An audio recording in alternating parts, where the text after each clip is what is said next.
GSGO xin được chào các bạn. Trong giai đoạn cuộc đại chiến thế giới lần thứ hai, không ai có thể phủ nhận sức mạnh của hàng không mẫu hạm. Sau khi cuộc chiến này kết thúc, một mẫu tàu sân bay hàng khủng tiếp theo được ra đời đã hoạt động vô cùng tích cực trong chiến tranh Việt Nam, rồi sau đó là chiến tranh vùng vịnh năm 1991 giữa Iraq và Liên quân gồm gần 30 quốc gia do Mỹ đứng đầu.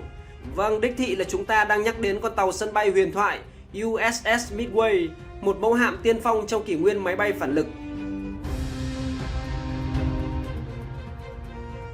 Tàu sân bay này được đánh giá là một tuyệt tác kỹ thuật khi nó đi vào hoạt động ở giai đoạn Thế chiến thứ hai kết thúc.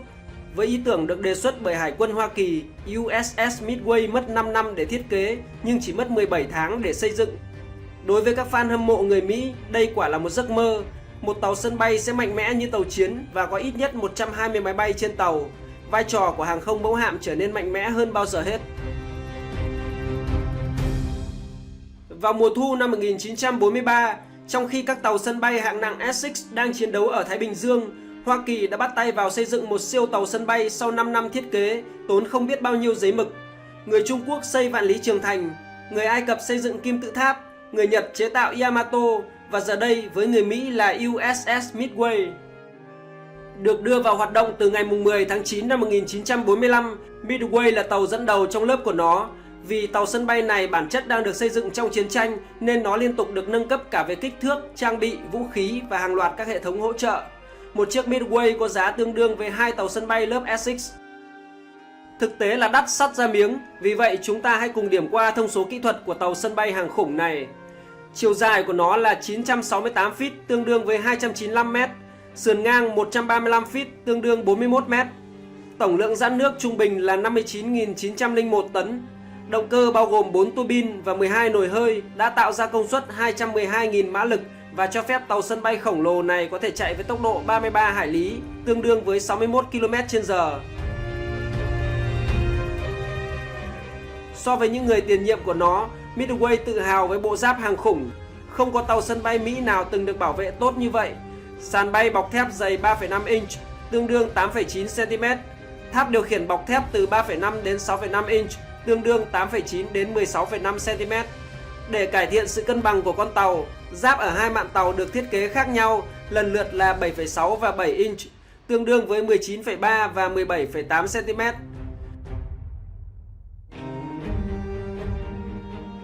Về hỏa lực, nó được trang bị những khẩu súng đa năng tiên tiến nhất từng được sử dụng trên các hàng không mẫu hạm, bao gồm 18 khẩu súng Mark 16 cỡ nòng 5 inch, tương đương với 127 ly, 21 khẩu pháo Bofors 1,57 inch 4 nòng và 20 khẩu pháo Oerlikon 0,79 inch đồng trục. Midway được thiết kế để mang 136 máy bay, bao gồm máy bay chiến đấu F-4U, máy bay chiến đấu F-6F Hellcat, máy bay ném bom bổ nhào Curtiss. Midway có khả năng di chuyển trong phạm vi 15.000 dặm, tương đương với hơn 24.000 km. Midway tốt hơn nhiều so với tất cả các tàu sân bay tấn công trước đó của Hải quân Hoa Kỳ. Thật tiếc cho người Mỹ vì nó bỏ lỡ cuộc chiến khi mà Thế chiến II kết thúc trước đó chỉ khoảng một tuần. Rất nhiều bài học rút ra từ những trận chiến trước đó đã được nâng cấp trên Midway. Đây là tàu sân bay đầu tiên của Mỹ có sàn bay bằng thép thay vì bằng gỗ. Nó mang lại lợi thế chưa từng có, giúp giảm thiểu tác động từ đạn pháo đối phương và hỏa hoạn. Con tàu có một trung tâm kiểm soát thiệt hại, một trong những khoang quan trọng nhất nằm ở giữa thân tàu, nơi mà quyết định khẩn cấp và quan trọng được đưa ra. Tuy nhiên, có một khó khăn lớn là các bản thiết kế của tàu đã thay đổi liên tục khi mà nó được sửa đổi và hiện đại hóa. Đến giữa cuộc chiến, không quân Nhật đã tiêu diệt rất nhiều tàu sân bay Mỹ. Nhiều người cho rằng Midway đã được thiết kế như một con tàu bọc thép dựa trên kinh nghiệm sau những đợt tấn công kamikaze. Nhưng điều đó hoàn toàn sai. Kamikaze cơ bản bắt đầu từ năm 1944, trong khi Midway được thiết kế từ năm 1940, khi mà Hoa Kỳ thậm chí còn chưa tham gia chiến tranh.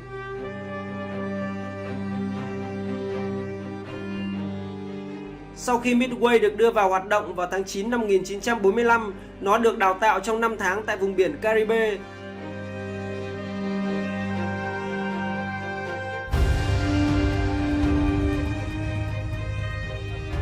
Và vào cuối tháng 2 năm 1946, nó trở thành lá cờ đầu cho sư đoàn tàu sân bay của hạm đội Đại Tây Dương Hoa Kỳ. Bấy giờ, Midway và hàng ngàn thủy thủ của nó đã phục vụ trong những điều kiện khắc nghiệt tại Bắc Đại Tây Dương. Để chuẩn bị cho tàu sân bay này hoạt động 1 tháng trên biển, cần 1 tuần để tải lên nó tất cả các loại vật tư dựa vào xe kéo và cẩu trục. Midway được coi là thành phố nổi trên biển với dân số lên tới 4.500 người. Hãy tưởng tượng 4.500 thủy thủ sống trong 3 sân bóng đá, trong những chiếc giường trên khắp con tàu, một môi trường rất khó khăn, không có điều hòa. Sự riêng tư là một ký ức xa xôi trên tàu sân bay này. Để phục vụ 4.500 thủy thủ, họ cần tới 200 đầu bếp, 10 tấn thực phẩm chia thành 13.500 suất ăn mỗi ngày. Đây là một trong 6 nhà hàng hoặc quán rượu trên con tàu Midway. Đầu bếp ở đây làm việc 20 giờ mỗi ngày, 7 ngày mỗi tuần, đảm bảo cho 4.500 thanh niên ăn uống no say để có sức chiến đấu.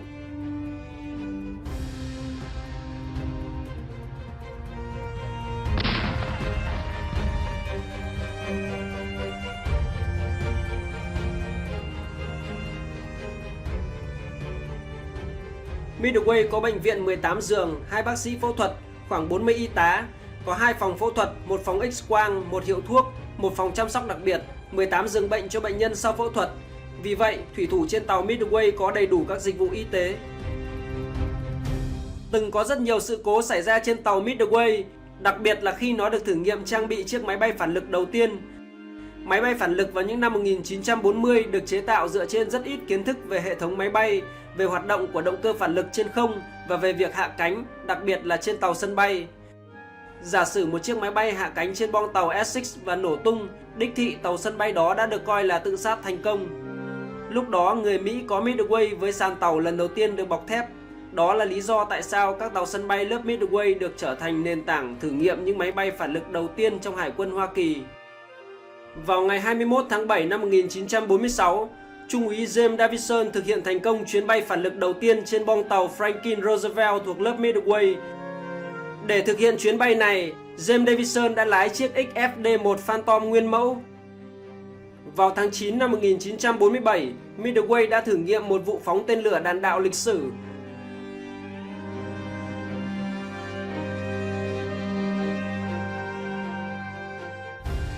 Sự kiện này có sự tham gia của một nhóm các nhà thiết kế tên lửa người Mỹ do Von Braun đứng đầu. Và mặc dù không thành công nhưng nó đã chứng minh được tính khả thi của các loại vũ khí tên lửa phóng từ tàu sân bay. Rất nhiều thứ đã được thay đổi trên Midway để phù hợp với máy bay phản lực và đồng thời dần loại bỏ hầu hết máy bay cánh quạt. Các khẩu pháo xung quanh rìa con tàu đã bị cho về hưu để giảm trọng lượng vì chúng cũng không còn cần thiết nữa. Nó được bố trí thêm một khu vực hạ cánh cất cánh.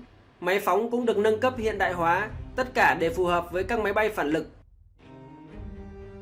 Năm 1955, người ta đã quyết định hiện đại hóa Midway một cách mạnh mẽ hơn nữa do tình hình chính trị trên thế giới vào thời điểm đó đòi hỏi phải liên tục gia tăng lực lượng tấn công.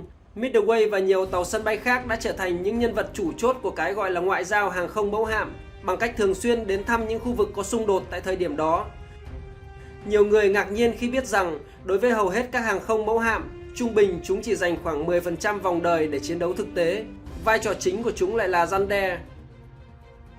Midway đã tham chiến tại Việt Nam rất nhiều lần trong khoảng thời gian từ giữa những năm 1960 đến đầu những năm 1970. Các hoạt động chiến đấu diễn ra suốt ngày đêm trên đường bay của hàng không mẫu hạm này. Midway giữ vai trò quan trọng trong chiến tranh Việt Nam khi mà các máy bay của nó đã bắn hạ không ít máy bay bên phía Bắc Việt. Nó đã hoàn thành nhiệm vụ cuối cùng của mình tại Việt Nam với chiến dịch giải cứu khổng lồ. Sáng sớm ngày 29 tháng 4 năm 1975, Bộ Tư lệnh Hoa Kỳ đã tổ chức một cuộc di tản khẩn cấp cho hơn 7.000 công dân Mỹ và các quốc gia khác từ Sài Gòn bị bao vây. Máy bay trực thăng liên tục đưa người từ mái của Đại sứ quán Mỹ hạ cánh xuống boong tàu.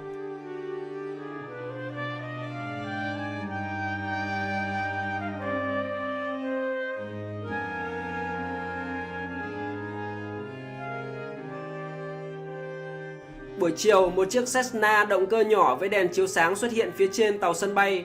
Nó cố gắng hạ cánh trên boong của Midway nhiều lần nhưng không thành công. Con tàu và máy bay không thể thiết lập được liên lạc vô tuyến.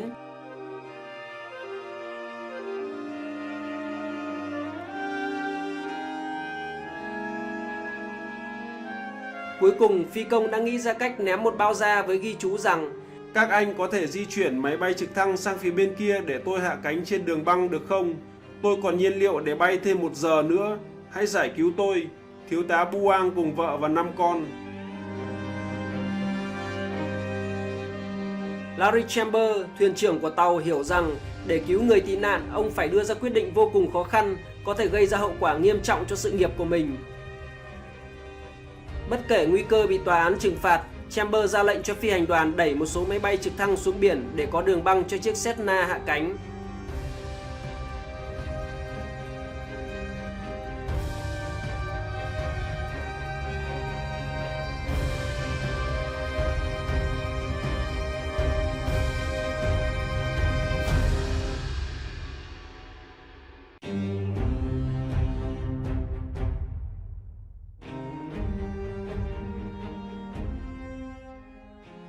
Vài phút sau đó, máy bay đã hạ cánh thành công trên boong tàu, kèm theo tiếng reo hò của mọi người xung quanh.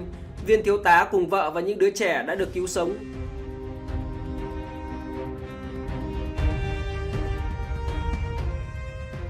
Tàu sân bay Midway đóng vai trò nổi bật trong sự phát triển của vũ khí hải quân, trở thành một trong những con tàu hùng mạnh nhất của quân đội Hoa Kỳ. Midway đã đóng vai trò là nguyên mẫu cho hầu hết tất cả các tàu sân bay được người Mỹ chế tạo sau này. Năm 1991, Midway tham gia chiến tranh vùng vịnh, đó là nhiệm vụ chiến đấu cuối cùng của nó.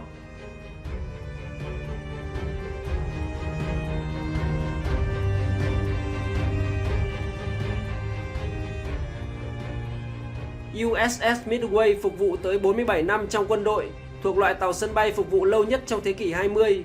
Trong thời gian đó, nhiều sự đổi mới đã diễn ra, bao gồm cả sân bay góc cạnh, thử nghiệm công nghệ lái tự động mà tất cả chúng ta đều biết đến ngày nay. Đó là thứ thực sự tạo ra tiền đề cho các thế hệ tàu sân bay hiện đại, bắt đầu với Forrestal năm 1955.